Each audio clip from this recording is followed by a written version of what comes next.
বাহরাইনে অনুষ্ঠিত হয়েছে প্রবাসী বাংলাদেশিদের ইফতার ও দোয়া মাহফিল। বাংলাদেশ বিজনেস কমিউনিটির উদ্যোগে করা হয় আয়োজন। শুক্রবার রাজধানী মানামার একটি হোটেলে অনুষ্ঠিত হয় মাহফিলটি। এতে সভাপতিত্ব করেন সংগঠনের ভারপ্রাপ্ত সভাপতি সাবের আহমেদের এবং পরিচালনা করেন সিনিয়র যুগ্ম সাধারণ সম্পাদক নাজমুল হাসান সোহাগ। এছাড়াও প্রধান অতিথি হিসেবে উপস্থিত ছিলেন বাংলাদেশ দূতাবাসের চার্জ দ্য-অ্যাফেয়ার্স একে মহিউদ্দিন কায়েস। বিশেষ অতিথি ছিলেন দূতাবাসের শ্রম সচিব মাহফুজুর রহমান। অনুষ্ঠানে শুভেচ্ছা বক্তব্য রাখেন সংগঠনের সাধারণ সম্পাদক Alauddin Ahmed.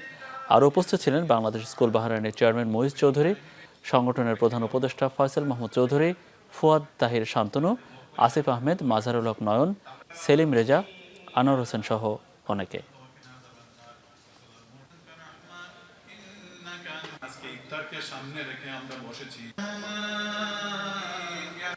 Bangladesh business community Bahrain একটি ব্যবসায়িক সংগঠন।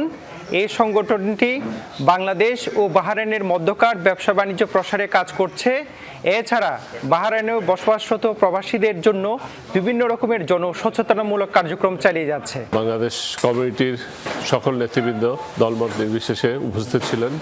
আমি বাংলাদেশ বিজনেস কমিউনিটির তরফ থেকে সকলকে অসংখ্য ধন্যবাদ জানাই।